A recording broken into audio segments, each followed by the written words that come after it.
Армысыздар, ардақты ағайын. Мінекей біздің Сабалақ, біздің саяжайымыз. Сабалаққа қазір көшелердің араларына тас төсеп, асфальт төсеп, елді қуантып жатқан жайы бар. Мінекей мекемелерге қарасты осындай ауыр жүк көліктері Сабалаққа кірер осы асфальтпен тасып жатыр.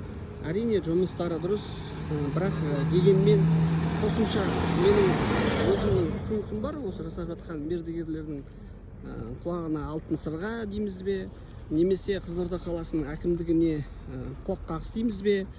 Бұл енді үлкен жол болғаннан кейін тасты барлығын тасиды. Ол техниканың да өзінің жүгі ауыр, оның үстіне тонна тастар төселіп салынады.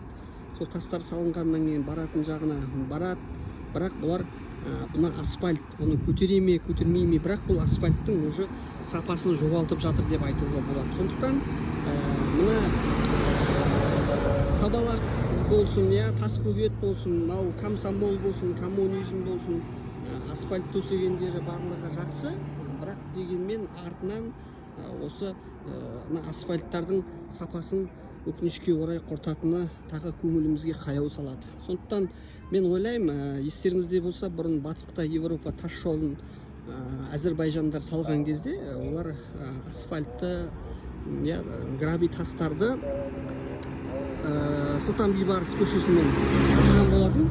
Сол кезде Сұлтан Бейбарыс көшесінде Қырымбек Елеуов сол кезде айтқан, өздеріңіз асфальт жұмысы біткеннен кейін артынша Сұлтан Бейбарыс көшесін қалыпқа келтіресіздер, өздеріңіздің есептеріңізден деп. Оны енді үлкен кісілер жақсы біледі.